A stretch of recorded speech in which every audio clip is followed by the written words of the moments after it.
what you're doing right now, at this very moment, is killing you.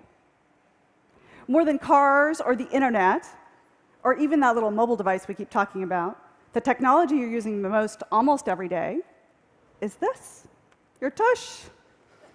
Nowadays, people are sitting 9.3 hours a day, which is more than we're sleeping at 7.7 hours. Sitting is so incredibly prevalent, we don't even question how much we're doing it. And because everyone else is doing it, it doesn't even occur to us that it's not OK. In that way, sitting has become the smoking of our generation. And of course, there's health consequences to this, scary ones, besides the waste. Things like breast cancer and colon cancer are directly tied to our lack of physical inactivity. 10%, in fact, on both of those. 6% for heart disease, 7% for type 2 diabetes, which is what my father died of.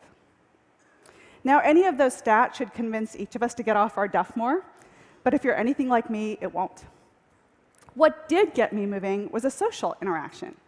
Someone invited me to a meeting, but couldn't manage to fit me into a regular sort of conference room meeting and said, I have to walk my dogs tomorrow. Could you come then?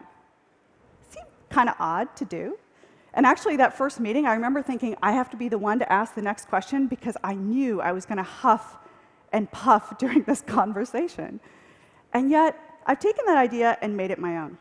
So instead of going to coffee meetings or fluorescent-lit conference room meetings, I asked people to go on a walking meeting to the tune of 20 to 30 miles a week.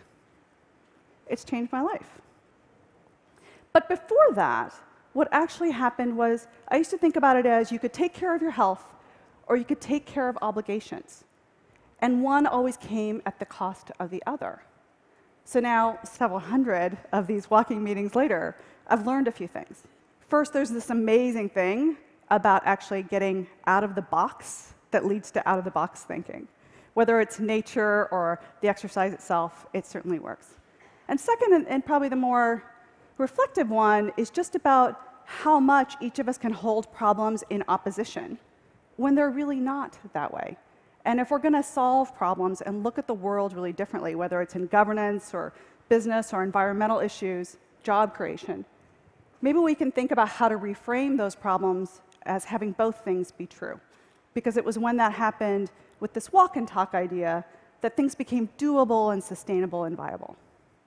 So I started this talk talking about the tush, so I'll end with the bottom line, which is walk and talk. Walk the talk. You'll be surprised at how fresh air drives fresh thinking, and in the way that you do, you'll bring into your life an entirely new set of ideas. Thank you.